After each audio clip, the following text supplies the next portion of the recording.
welcome back to this session of ours.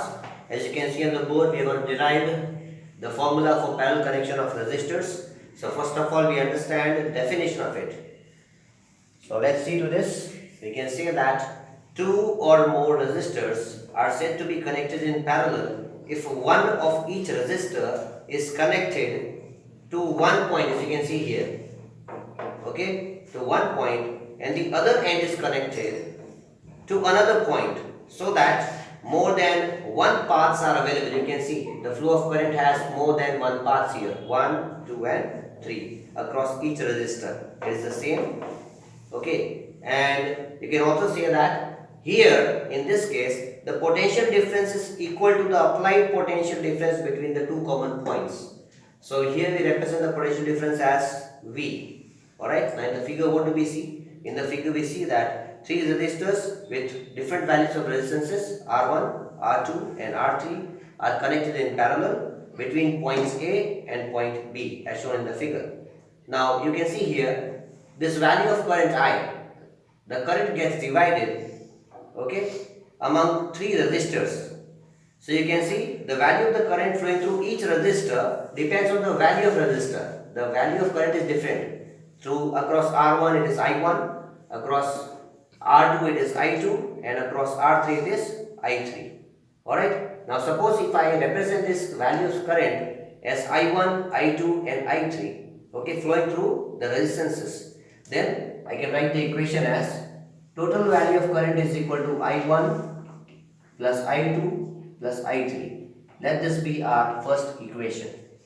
Alright. Now in a parallel combination of resistors, the potential difference across every resistor here in this case is equal to the potential difference of the battery. Alright. So applying Ohm's law. Apply Ohm's law. So applying Ohm's law, we can say that I is equal to V by R. I write it here. I is equal to V by R. So we are going to replace I by that value. Okay. For separate resistors, we can write IR1, IR2, V upon R1, V upon R2, V upon R3.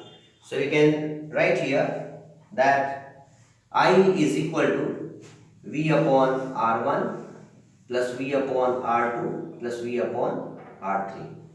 Now replacing this value, as you can see now, if a resistor with resistance Rp instead of that is replaced in place of these three resistors, but before that we are going to do one thing. We replace this value of I with V by R.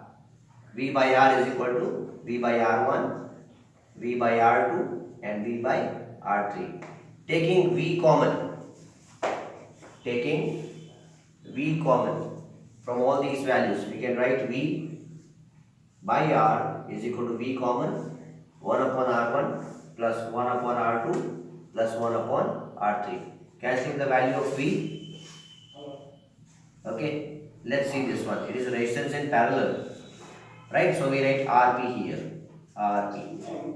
Right. Now, if a resistor with the value of Rp instead of these three resistors with resistors R1, R2 and R3 is connected, okay, such that the current flowing through the circuit remains the same, okay, then Rp is known as the equivalent resistance.